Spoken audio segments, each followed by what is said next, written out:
welcome to the Cognitive Informatics Seminar. I'm pleased to present our speaker today, who is Mehdi Khamassi, who's director, a CNRS research director in the Institute of Intelligent Systems and Robotics at Sorbonne. His background is in computer science, cognitive sciences, and cognitive neuroscience. He's even done some electrophysiology. He's a co-director of studies of the CogMaster, which I guess is a master's program at École Normale Supérieure. Perhaps Mehdi can say a few words about it. And the rest, I think you have seen in his bio. Today's talk is on active exploration reinforcement learning. This is an important issue in robotics and in interaction, man-machine interaction, but it's also of interest in biological studies on the evolution of communication and language, where the direction of the gaze, or the either indicated by pointing or by looking, is very important, and some think is a precursor of language. Now we're in the domain of human robotic interaction, but we ask the same question, and I think Mehdi will be using information from developmental psychology about child robotic interactions to explore further the value of this as feedback to learning models that are doing the task of interacting with autonomous agents. And with that, I pass the speech to. Oh, I forgot to say. Sorry. You can ask questions in the chat in English or in French, and I'll make a judgment about whether to interrupt him. He said it's welcome to interrupt him. So with that, I pass the screen over to Mehdi Khamassi of CNRS Sorbonne. Bienvenue. Thank you very much, Stéphane Etienne, for inviting me. And yes, so I'll speak about these the work we do in the lab. And as you say, and I think it's something very important for us, I mean, the robots we use are sort of platforms to test either psychological or biological hypotheses. And it's a way, it's sort of, we use it as a sort of proof of concept that some learning mechanism works in a given situation, or some other doesn't work. And we hope it can give insight about how it could happen in the human brain. So you asked me to say a word about the CogMaster. So yes, it's a Master of Cognitive Science. It's between several universities. So École Normale Supérieure, which is Paris Sciences Lettres these days, Université Paris-Cité, and École des Hautes Études en Sciences Sociales. And there's a whole part of the cognitive science community in Paris area that contributes to this master. A lot of INSERM, CNRS researchers, and it's really interdisciplinary. You can have different majors in neurobiology, psychology, philosophy, modeling, linguistics, and we welcome students with very different background who can bring their own language, tools, and so on to interact. So yeah, I'm going to talk about active exploration in reinforcement learning. And while I was preparing the slides for this talk, I realized maybe I chose a title which is a bit too broad, or may make some people think it's purely AI research. I should have insisted that what we are doing is sort of using some learning theories from AI, but we're using at the crossroads between AI robotics on the one hand and psychology and neuroscience. And so I have this scheme, the first slide, to really show that the team where we do our research, which is called Architectures and Models of Adaptation and Cognition, is really an interdisciplinary team where we have engineering science and computational neuroscience interact all the time, constantly. We take inspiration from what we understand about brain mechanisms of learning, decision-making, to try and improve robot autonomy, behavioral flexibility when facing changing, uncertain environments. And we use the robots to test the models from computational neuroscience, and most of the time they don't work in the first place, so we need to improve these models, and then we find new models that work, and we use them as new hypotheses for that to come back to neuroscience and psychology. And in the other direction, so we use engineering science, so principles of optimization, learning theories, and so on, to design new models of the brain. So that's basically what we do. And so what we are interested in is mostly how an agent shall make decisions about which action to perform. And we have, of course, in mind an evolutionary perspective with the idea that the goal is for the agent to survive, to transmit their gene and so on. But of course, most of the time we are focusing on a particular task or a particular set of tasks that the agent will have to perform. And we want to maximize some performance in these tasks.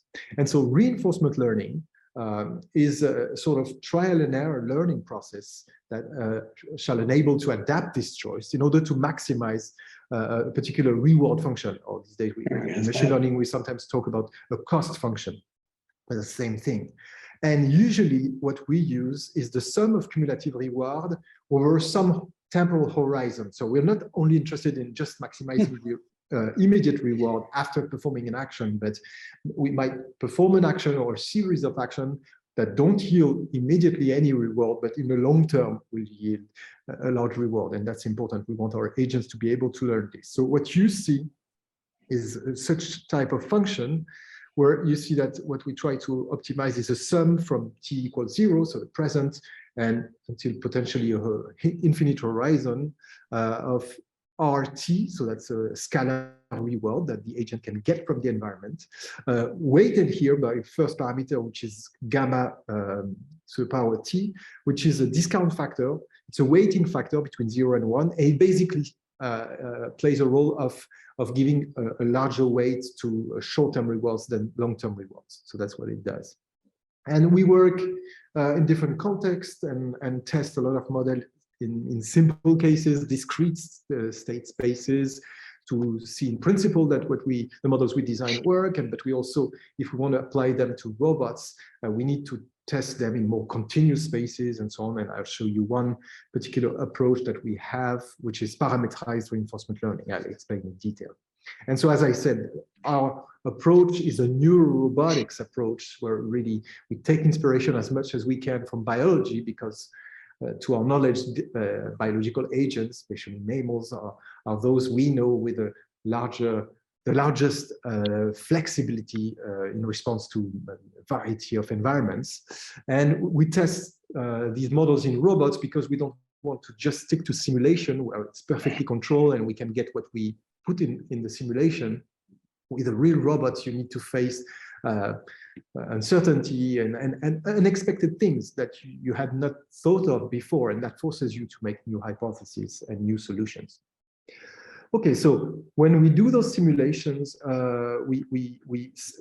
a reinforcement learning context, we consider that the agent interacts with the environment by performing actions, and so and receive from this environment some feedback. So, which is what is the new state of the environment after performing this action. So a state could be like, I turn the light on, so that I'm in the same place, nothing else has changed, but that just the light is on. Or it could be, if I'm moving, I move to a different position with that environment. So that's a new state.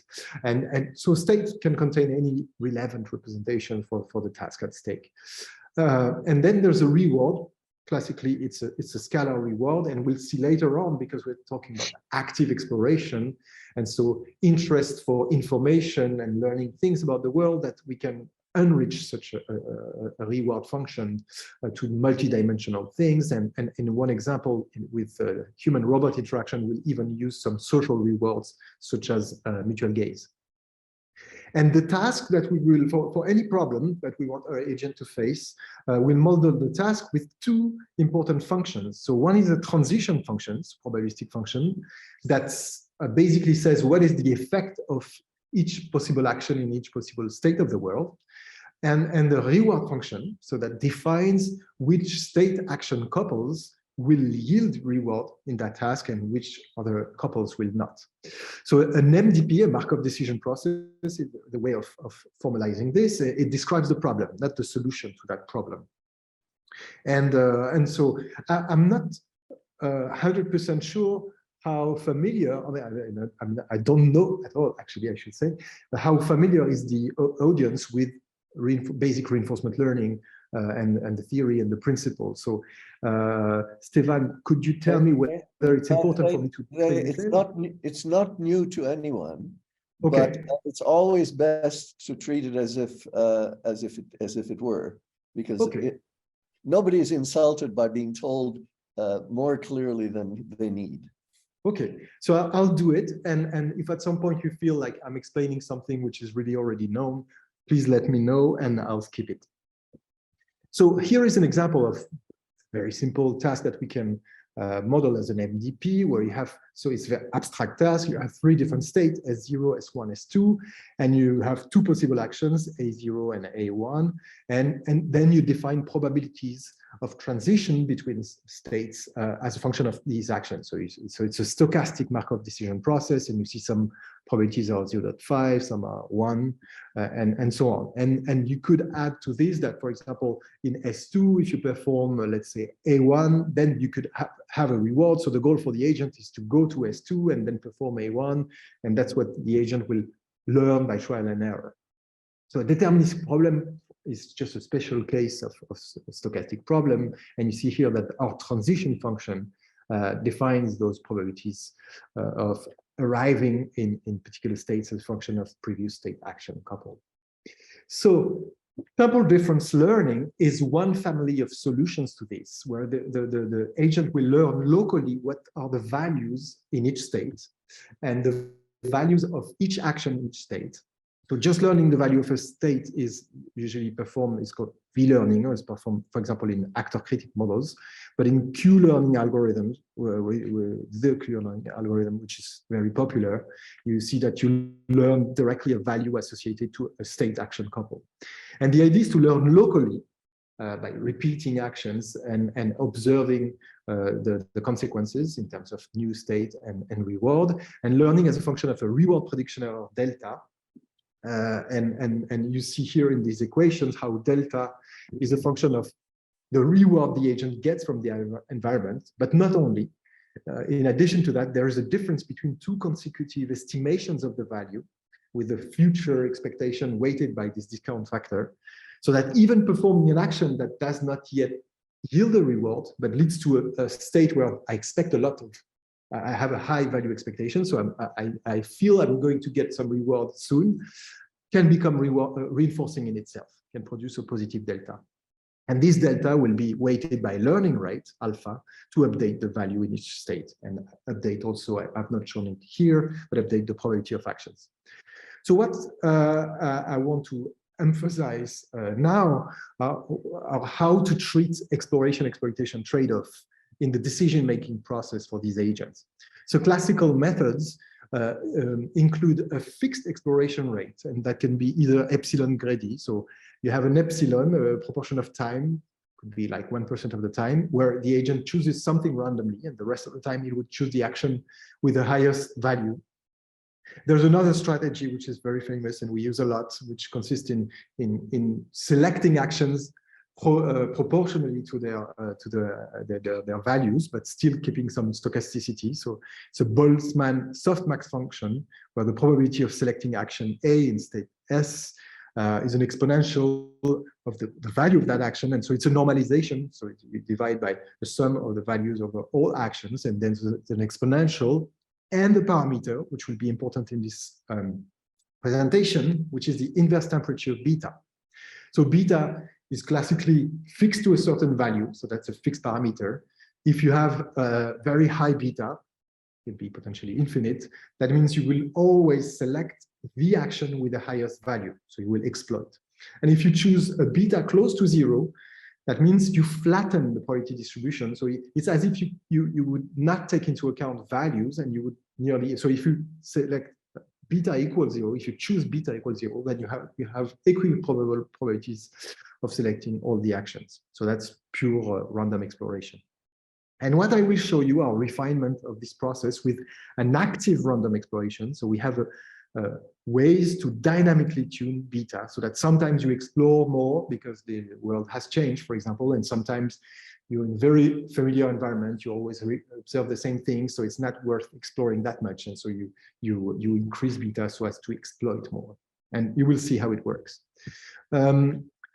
So I have a few slides that just show the learning dynamics of a reinforcement learning agent in a basic discrete world.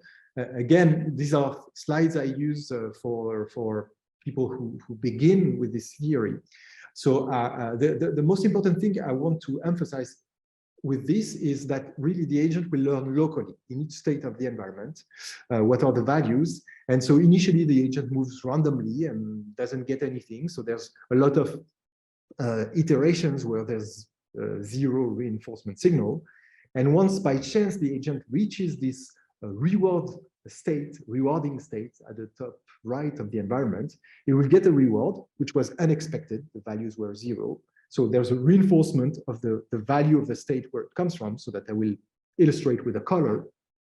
And so that's the first reinforcement that the agent has obtained. But yet, if you put the agent back to its starting point, it will move randomly because it has learned nothing in the other states, until by chance reaching that state, that pre-reward state, where now there's still no reward, but now the agent is able to expect something. So the value in this st+1 in this state is 0.9, and due to the previous reinforcement, and the agent comes from a state which was just below where the value was 0, so that generates a reinforcement. So delta is 0.81.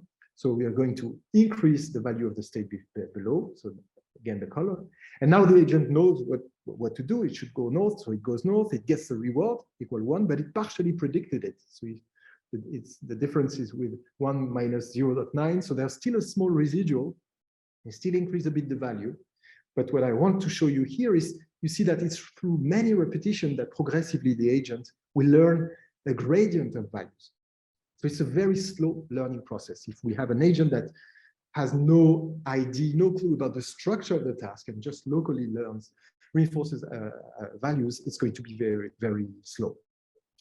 Second, if you stop the simulation after a finite amount of time, you have no guarantee that you will have reached a global optimum. It could be that the agent has explored more the south part of the maze here, so it learned values through this south part, but it has not yet found that there's a shortest path. But if you always maintain some exploration-exploitation trade-off, so that means sometimes the agent chooses something else than the action with the highest value.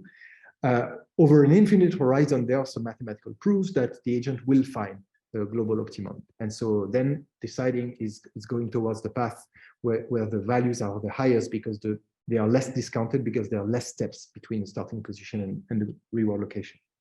Last thing, and very importantly, if you change the environment, so for instance, you change the reward location from the top right to the bottom left, the agent will be even slower to adapt because its performance will start below chance, because it will not have a random behavior, but will be rather attracted by the previous reward location, and will be very slow to unlearn the previous behavior and progressively learn to go to the new reward location. So that's something very important. So in classical reinforcement learning, if you have a fixed exploration rate, this is the type of learning curve that you obtain. So it's not exactly the same task, but we don't care. And at trial 100, there's a change in reward location. So you see that the reward rate accumulated by this agent progressively increased. So there are many simulations, and there's the variance over many agents, and increased. And then the performance drops, and you see that it's even slower and more difficult to re-increase the performance. So that generates inflexibility to task changes. And here we're facing the question of how we tune this exploration parameter. So if you choose a fixed high beta, you will reach high performance asymptotes, but low exploration, and so slower adaptation to task changes. And if you fix beta to a low value, you will have more exploration, so you adapt a bit faster to task changes, but your asymptotes in performance will be not that good. So an alternative, and that has been proposed by initially by Nicolas Schweighofer and Kenji Toya, consists in dynamically tuning reinforcement learning parameters. And this could be done as a function of performance. So what they measure are reward running averages, and actually two different ones, a short and a long-term one, with two different time scales, time constants, tau 1 and tau 2. And you see they measure those reward running averages. And then they use a comparison of the two with filtered by some function to dynamically tune beta. So the idea is when you initially learn, you should explore a lot. And when your performance increases, that means you can more and more exploit what you've learned. So you should increase beta so as to get a better asymptote. And when your performance drops because the environment has changed, you should re-increase beta. And they did a series of simulations in basic maze, discrete maze tasks like the one I showed you, where you see, so this time the y-axis, again, are iteration, time steps, and at time step 200, there's a change in the task. And you see that on the top part, the average reward obtained by this agent was increasing, and then it drops when there's a change in performance. But you see that this was used to dynamically tune the 3 parameters of reinforcement learning models. So I saw there was a question. I'm finishing with this slide, and I will answer your question. And what is interesting is you see that what this algorithm generate most is a changes in beta value, while the learning rate is only mildly changed, in contrast to what we have in Bayesian models, where it's really the learning rate that depends on certainty and that changes. But so I will focus for the rest part on how beta is tuned, and you see that's exactly the process I was saying. So you have an initial exploration, and when your performance increases, beta increases, and that helps the performance reach a higher asymptote. And when the performance drops, you see beta is decreased so as to re-explore and adapt faster. And again, once the new solution is found by the agent, you can re-increase beta to have a better performance. So somebody wanted to ask a question, I think.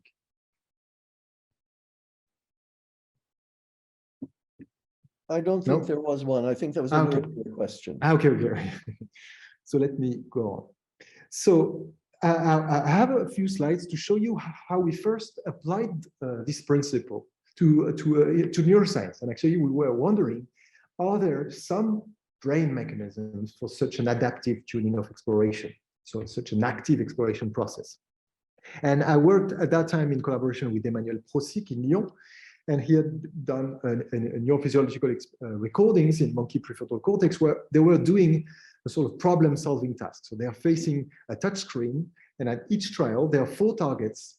One is associated to reward, so that's a juice reward, and the others not.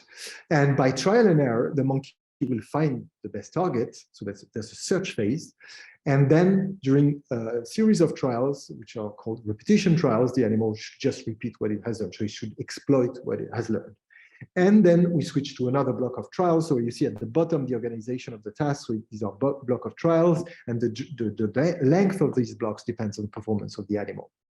So are there changes in activity in the prefrontal cortex that reflect these changes between exploration and exploitation, and that could actually drive changes in exploration in the animal behavior as we can observe it? So we had designed this model where we hypothesize interaction between different parts of the prefrontal cortex, and where the dopaminergic system was giving information about rewards, and this was monitored to measure the performance, so reward running averages, which were then used to tune exploration in the lateral prefrontal cortex. So here the diameter of these circles represent the values that the model has learned to assign to different locations on the screen. And for a series of values with a small preference for the upper left part in DACC, dorsal anterior cingulate cortex, you see that here there's an increased contrast between those values in lateral prefrontal cortex to illustrate cases where this modulation pushes the system towards exploitation. And we tested this model, so we and simulated it, and then to derive some predictions for the behavior. And what I'm showing you here are learning curves that this can generate. So it's not exactly the same task, but it's interesting to see it's the same principle that we obtain each time is, again, so you have a learning process and then performance drop and then you relearn, but you see the asymptote is not that high. But then when you have this adaptive tuning of exploration parameter, you see that now you reach the asymptote, and when performance drops, you relearn again and reach the asymptote. And we even have a sort of meta-learning process, blocks after blocks, where you see the performance drops are milder and milder, as if the system is also reusing some knowledge acquired throughout this whole learning process to adapt even faster. So we actually connected this model to a robotic arm to do the task in front of the same touch screens that are used for the monkey experiments.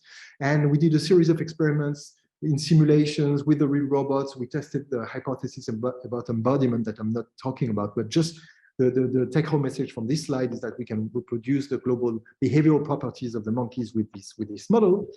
And we then analyzed neurophysiological activity in the prefrontal cortex and found neural correlates of this dynamic tuning of beta. So these are actually this is principal component on the population activity, and where we see the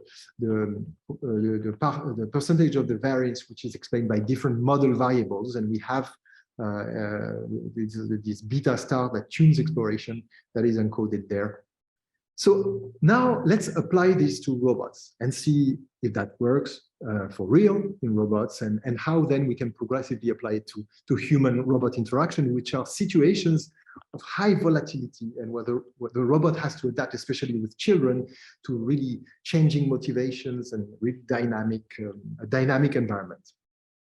So in that task with the monkeys, so you remember there were blocks of trials, and actually there was something else I didn't mention, which was at the end of a block, there was a problem-changing cube presented that informs the animal that actually 90% of the trials, there's going to be a change in the location of the reward.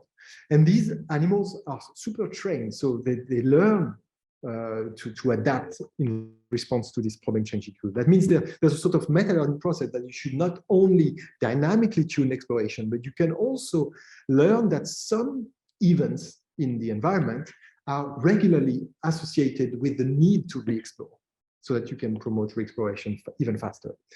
So we've applied this to an iCub humanoid robot performing a task which is just an adaptation of the same monkey task. So there are 4 objects, so these are 4 cubes, and the robot has to find which cube has a reward hidden under it. So it's super simplistic in terms of vision, motor controls. That was really trivial because that was not the thing I was interested in.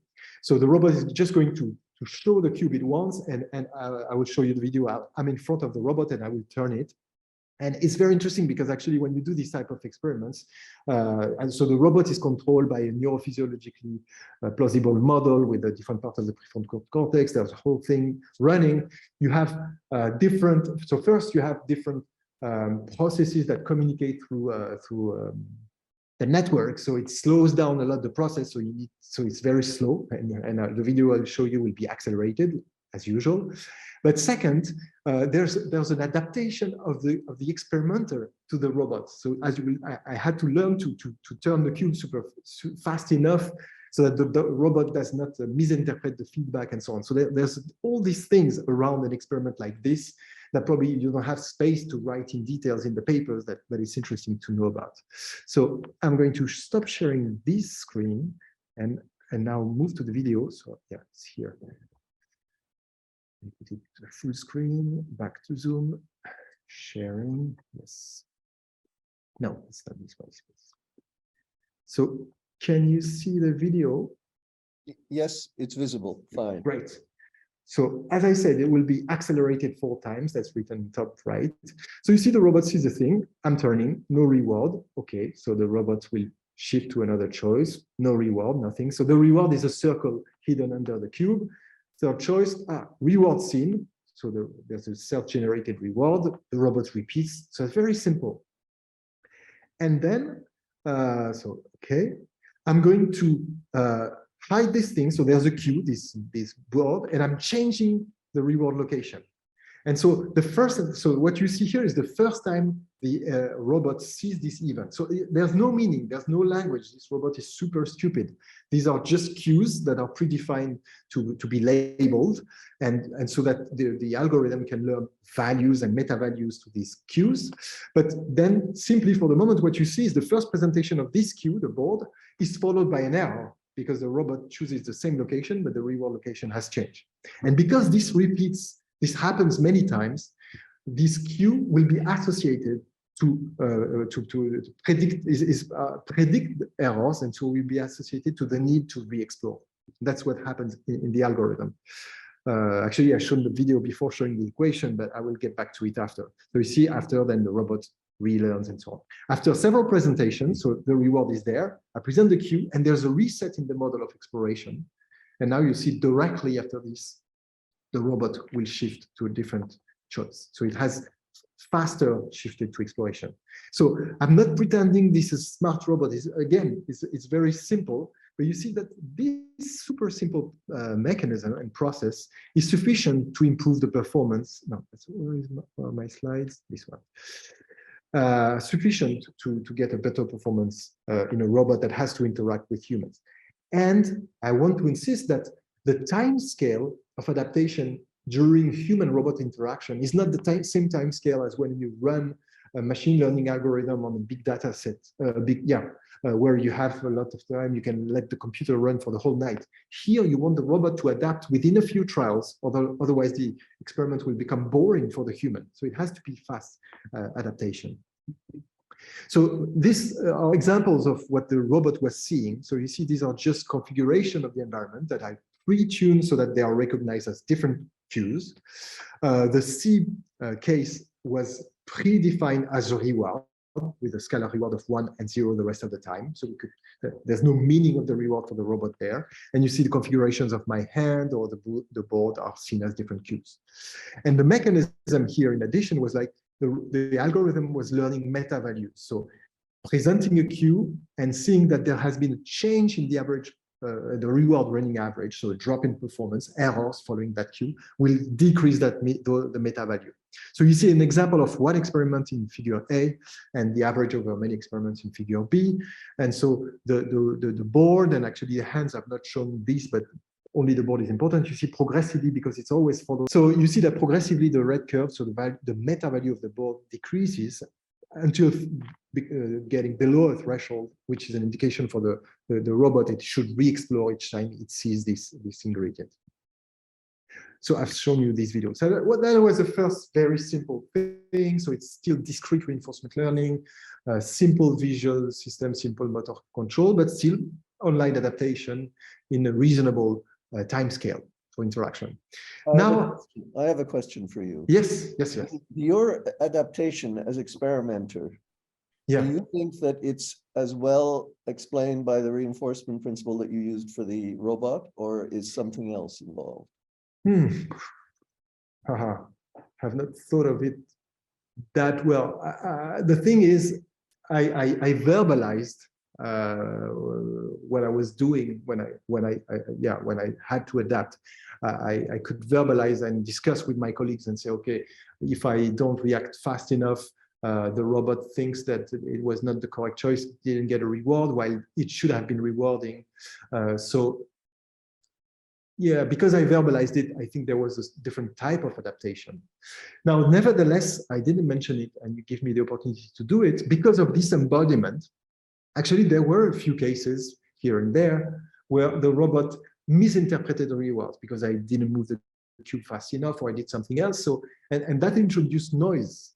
But that's, nevertheless, the system adapted and could cope with these uncertainties or unexpected events. And I think that's a property of reinforcement learning also, which is good and makes it promising for these type of situations. So in the next series of experiments, we wanted to apply this principle to child-robot interaction. And so we did in Athens, Greece, a series of experiments with a now robot. I don't know if you can see it well. And here is a child with autism. And there's the psychologist who takes care of these children from a specialized school in Athens, who is there. Actually, her presence was super important, especially at that time where we needed to annotate the engagement of the child. So she evaluated whether the child was disengaged, really doing something else, or mildly engaged, looking from far away, which was the case in this example, or highly engaged when the child would come to see the robot and help it. And in those experiments, we wanted the robot to try to grasp a pen on the table. So you see it's circled on the upright part. But the robot is too small, so he cannot reach it. And he wanted these children to understand that the robot needs help without language, so without speech, and so as to come and help it.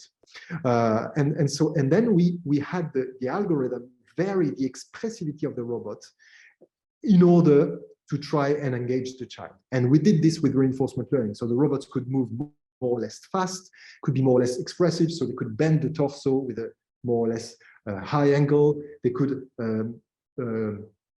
close and open their hand with a certain frequency. And these were parameters, variables that the reinforcement learning algorithm had to learn. So in that case, we're in a more realistic situation. We cannot simply use discrete reinforcement learning. We have discrete things, so the robot could point. So in those simulations you see at the bottom, could point towards discrete objects. For example, pointing at cube A, pointing at cube B. But we added a parameterized action space. So that means there were continuous parameters that the algorithm had to learn. So for each discrete action, there could be a movement speed, movement expressivity, a gaze angle, a torso angle, and so on.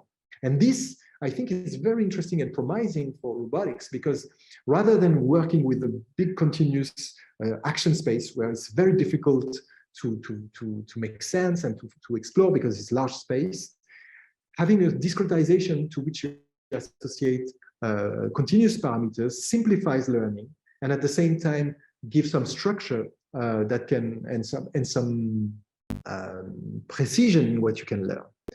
And again, we use an active exploration principle where there could be dynamic shifts between exploration and exploitation phases to adapt faster to either the change in the motivation of the child or to changes between children, and you wanted the robot to adapt specifically for each new child. So we first did simulations, and now the question is, how are you going to reward this model, this algorithm, to make it adapt? And so we use a social reward. So with the same active exploration process, we use a social reward, where a high human engagement, so if the child looks at the robot or looks at the object that the robot points at, this is going to be rewarding. And when there's a lower human engagement, if the child looks away or gazes in many different directions with a high variability, this is going to be a low reward, so that the robot can detect when what it's doing is not interesting anymore, so as to adapt. And so, yeah, skipping a bit the details, so you see this reward function is a function of current engagement at time t plus variations of the engagement. If it increases, that's rewarding. And we use this social reward signal, again, with the same reward running averages to dynamically tune the exploration rate beta. But the other novelty was, like, we also dynamically tuned the exploration over those continuous parameters. And we used Gaussian exploration with a certain variance. And this variance was a function of how much we want to exploit or explore. So if we want to be exploratory, we are going to increase the variance so that the robot tries, for example, a high speed of movement of this movement for action A, and sometimes a low speed until finding the correct one. But then when the robots had found the solution, it would decrease sigma so as to focus around the speed that was learned to be appropriate with that children, especially. So we did simulations with simulating different children with different motivations, and it could adapt well. And yeah, I think I decided to introduce too many details, so I'm going to skip a bit this part, saying we compared this to classical methods from the literature to show that it works well. It gives a very flexible behavior. And we also adapted this to more complex problems. So for example, if you want to have the child and the robot build a tower together with cubes, you will have different states of the task. First, there is no tower, and then there is one cube, two cubes, and so on. And you may, in this multiple state task, want to tune differently exploration in different states. So maybe the task or the motivation of the child has changed in some part of the environment or some part of the task, but not in others. So we would like to re-explore specifically in these parts. And so we did extensions of the algorithms for these cases, simply by having beta T become a function of the states of the environment. So these are simulations to show that in different states you can have abrupt changes, or you can have drifting changes in the child motivation. So it could get more and more bored with time. These are simulations again, but you see that there are adaptations that don't pollute what happens in the other states. So they become really state specific. And this is an example of the tower of Hanoi that is built. So I want to finish by a few slides to extend a bit this scope and relate it even more to developmental psychology, as we discussed with Stefan. I think could be interesting to open this for discussion with you or for future directions. So what I've talked to you about so far were variants of what we call random exploration in reinforcement learning. So that either you have a fixed rate of random exploration, so sometimes you choose another action randomly, or you have a probability distribution and you pick with some stochasticity among different actions. Or I showed you how we did some active random exploration. So we dynamically tune beta, which sets the level of random exploration, but we did it in sort of smart way. And I hope I've convinced you that it's already producing some efficient, flexible robot behavior. But there are other ways of tuning exploration, and which I find very interesting, and people are trying to relate more and more to the developmental psychology literature. And they are called directed exploration. So it could not be only random exploration, but actually also exploring by choosing actions that are targeted towards areas of uncertainty and directed towards trying to reduce this uncertainty. And so some classical machine learning methods that do this in simple tasks, so non-sequential tasks that we call bandit tasks, are called upper confidence bound. So there's a mathematical derivation to say that the term that should be maximized to choose actions should not be only the values, the reward values associated to each specific action for AJ, but should be this value plus some uncertainty term. So that if you have two actions, A1 and A2, which have approximately the same value, they say have the same Q value, if there is one that is associated to a higher uncertainty, it should be attractive, and the agent should be attracted to test it in order to reduce this uncertainty. And this has been shown to be efficient in those simple cases, but it's still an ongoing process of applying this to multi-state tasks, which are much more complex. And there's a resonance between this process and what people use in computational neuroscience, what they call uncertainty bonuses. So in the softmax equation I've shown you before, you select as a function of these Q values, but you add an uncertainty bonus, which depends on some uncertainty, and you have some weights fee that weights it. And this has been used more and more often to fit human behavior in different decision-making tasks. It has been shown that actually humans use both directed exploration and random exploration, so which is interesting by itself. And so now, how can we go further and make this work in robotics application in more complex situations? I think one promising direction is what is called multi-dimensional reinforcement learning, or multi-motivational reinforcement learning. Is the idea that the reward function that we can use for an agent to motivate it should not be only the reward you get, for example, some energy that the robot can get, or for to model human tasks, the food they could get, or the monetary reward, but there could be multiple dimensions. And here I adapted the scheme by Khamassi and Gutkin, who applied this for rat experiments in different situations where they try to regulate temperature and glucose level in the body, but to say that we could have multidimensional reward functions where, for example, there's the extrinsic reward, you succeeded in doing a game or something like that, or you got some monetary reward. But you could have one dimension that is an intrinsic reward, for example, epistemic value. So if you reduce uncertainty about some part of the world, that could yield an epistemic value, and that could become rewarding in itself. And in that case, you're trying to maximize the sum of two dimensions, of two rewards, and that becomes similar to what I've shown you just before. So this on the left could be the extrinsic reward, and on the right, the uncertainty term could be some sort of epistemic value. And that resonates with what I think what Karl Friston will talk about in this seminar series later on, where he'll talk about the active inference theory, with the idea that epistemic value is something very important to drive learning in agents. And he uses this with his colleagues, Giovanni Pezzulo and others, to model human learning during decision-making tasks. And so the last link I want to draw is with work in intrinsically motivated robots. And what you see on this picture is work that has been performed by Pierre Boudeillet in Bordeaux.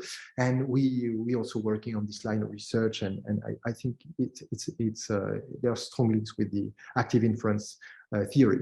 So these are algorithms to have the robot learn to predict events in the environment. And they're supposed to mimic what could happen in babies when they are in a playground. So you see this dog robot on a playground, and there are different actions it could do. It could bite the object at the bottom. It could hit objects with a power that generates sounds. It could produce sound with its electronic system, of course. And there's another agent that you don't see on the figure, but that will answer. And so there's plenty of activities that the robot could do. And for each of these activities, let's say activity 1, 2, 3, 4, there could be some prediction error. The agent trying to predict what will be the consequence, what will happen after acting, and making some prediction error. And there could be some task, like for example, task 4, let's say, where the prediction error is low from the very beginning. So that's a trivial case, and that's not very interesting. That should not be interesting for the agent.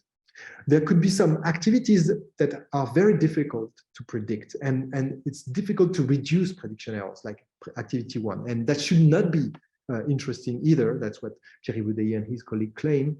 So it should be neglected by the robot. And in contrast, autonomous agents should focus on activities where they can reduce this prediction error. They can progress in their ability to predict the future. And so if you have two intermediate activities, 2 and 3, for which there can be progress, and the agent is sampling a bit of each of these activities, for activity 3, there's a stronger slope, so a faster decrease in prediction error. So there's higher progress, and this was used in their algorithm to motivate the agent to perform first activity 3. So what you see at the bottom is the percentage of time spent in each activity, then based on this principle of maximizing learning progress. So the agent performs a lot of 3, but it's long time scale. So within that period, what you don't see is performing a bit of 1, a bit of 2, a bit of 4, a bit of 3, but mostly 3. And when prediction error becomes low and low, and with smaller slope, it switches to activity 2. And so that's what is very interesting about these algorithms, is that they predict sequences of interest of the agent for different activities. And you can read some of Pierre Boudeillet's paper. There are plenty of observations of human infants during developmental phases, where you see these phases. So for example, the child playing with one object, making noise and repeating, and after some time putting it away and switching to something else.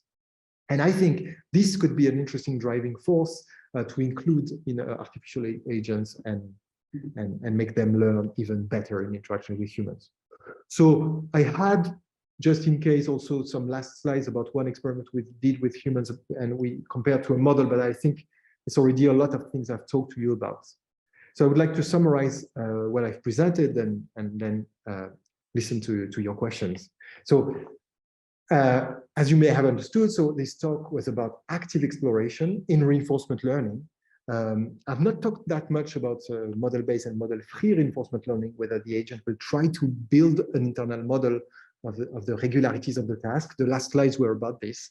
But this idea of reducing uncertainty about our representation, our internal representation of the world, is a sort of model-based process where you build a model of the statistics of the environment. Well, what I've shown you in the first part of the talk were mostly a model-free agent, was just learning locally which action to perform and needed to dynamically tune exploration.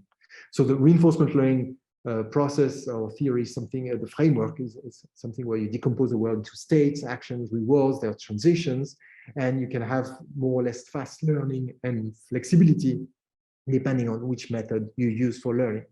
So what I've shown you is we take inspiration from neuroscience models and how we think the brain is dynamically tuning exploration.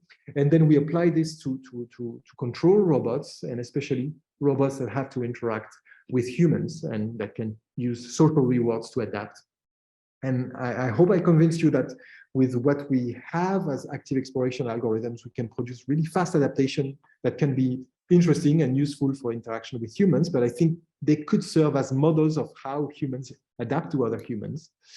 And finally, I think there's a promising way to explore now with this idea of using epistemic value as a drive for learning also. So I acknowledge my collaborators. Some of the code of the algorithms we use is open source, so you can go to GitHub and download it, play with it, ask me questions, and we'll be happy to answer. And thank you for your attention. Thank you very much for this interesting and exciting presentation.